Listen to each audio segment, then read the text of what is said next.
Define the term linearly polarized light. When does the intensity of transmitted light become maximum? When a polarized sheet is rotated between two cross polarized. हमको बताना है linearly polarized light क्या होती है.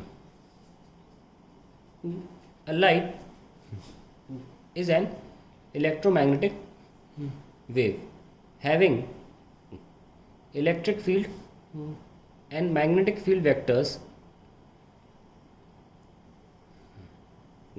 mutually perpendicular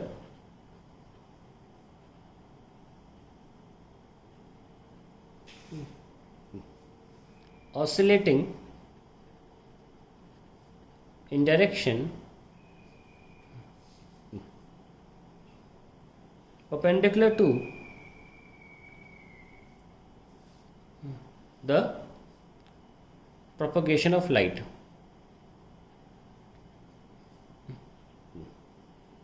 क्या मतलब हुआ? एक लाइट है, लाइट जो होती है जो देख पाते हैं लाइट, वो बनती किससे? Electric and magnetic field vectors से. मान लीजिए इलेक्ट्रिक फील्ड वेक्टर है और मैग्नेटिक फील्ड वेक्टर ऐसे है, आपस में म्यूचुअली परपेंडिकुलर. तो ये इलेक्ट्रिक फील्ड ले लिया, इलेक्ट्रिक फील्ड वेक्टर, और ये मैग्नेटिक फील्ड वेक्टर. आप देख सकते हैं कि इलेक्ट्रिक फील्ड वेक्टर ऐसे है या ऐसे है, मैग्नेटिक फील्ड ऐसे, और लाइट का डायरेक्शन ऑफ प्रोपोगेशन ऐसे है. तो मैंने लाइट को समझाया है. The electric field vector is responsible for light to be viewed.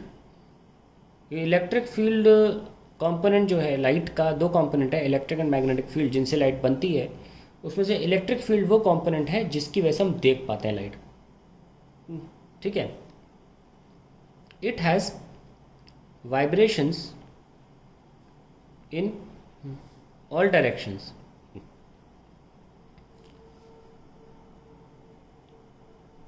except in the direction of propagation. Direction of propagation. Now, ऐसा नहीं कि इलेक्ट्रिक फील्ड हमेशा बस ऐसी रहेगी और ऐसी रहेगी. ये ऐसे हो सकती है, लेकिन फिर बी उस तरीके से रोटेट हो जाएगा कि ई बी हमेशा 90 डिग्री के एंगल पर रहें. अभी हमने इसको ऐसे दिखाया हुआ है ना, कि मतलब इस तरीके से कि जो ऊपर आ रहा है वो ई है और जो इधर आ रहा है वो बी है ना. इस तरीके से हम देख सकते हैं, ऐसे दिखाया हुआ है ना, इस तरीके से.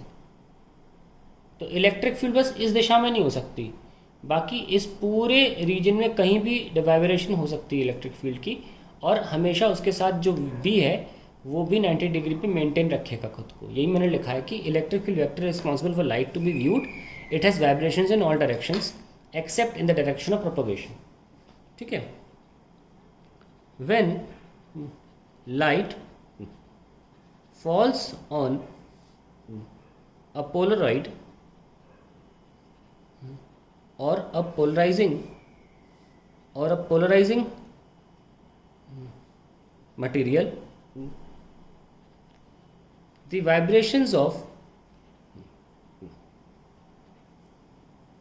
electric field are restricted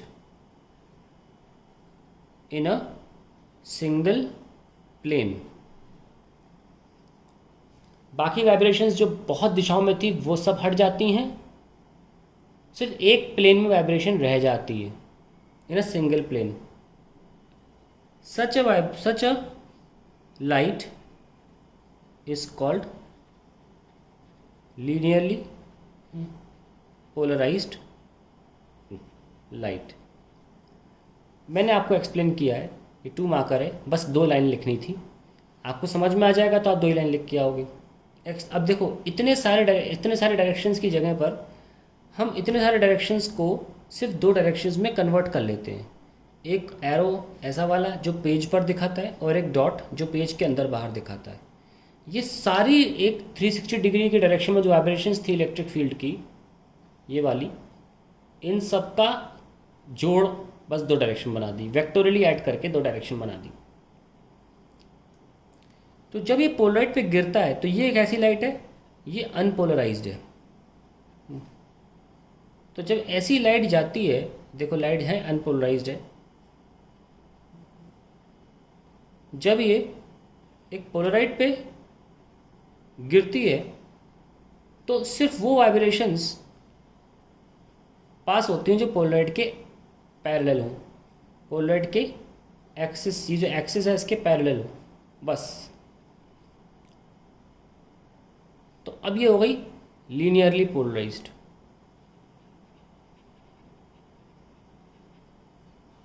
so a light which has its vibrations. अब देखो मैं एग्जाम पर्पस के लिए क्या लिखता हूँ, डिफाइन द टर्म। अब सोच रहे हो कि ये भी पार्ट, एक पार्ट, इतना बड़ा क्वेश्चन कैसे हो गया, ये एक्सप्लेन किया जा रहा है। आंसर सुनिए कितना है, यहाँ से यहाँ में ख़त्म हो जाएगा आंसर, बस इतना ही लिखना है। The light which has it's vibrations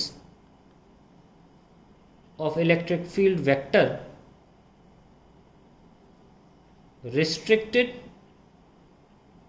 in a single plane, khatam. That is the answer. The light which has its vibrations of electric field vector restricted in a single plane is called a linearly polarized light. Finished. हम second question की बात कर लेते हैं।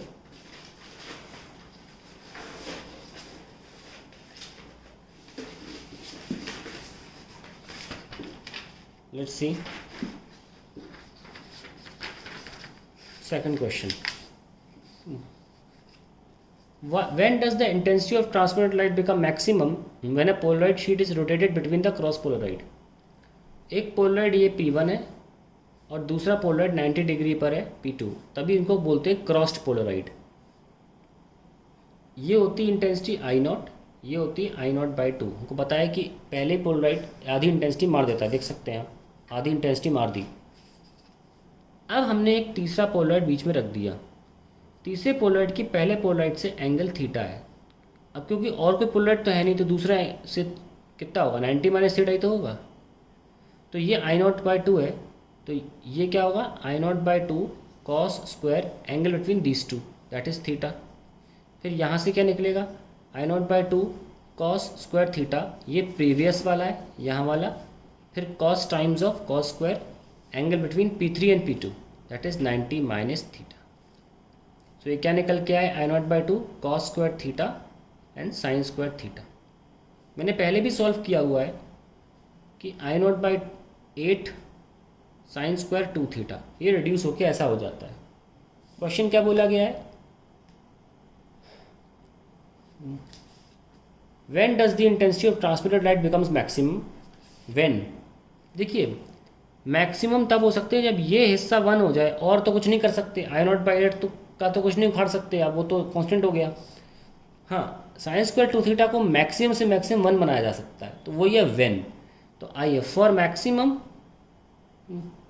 Sign square 2 theta should be equal to 1।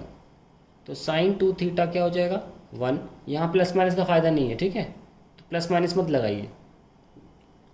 2 theta क्या हो जाएगा, 90, और थीटा हो जाएगा पाई बाय कितना, 90/2, दैट इज़ 45 डिग्री।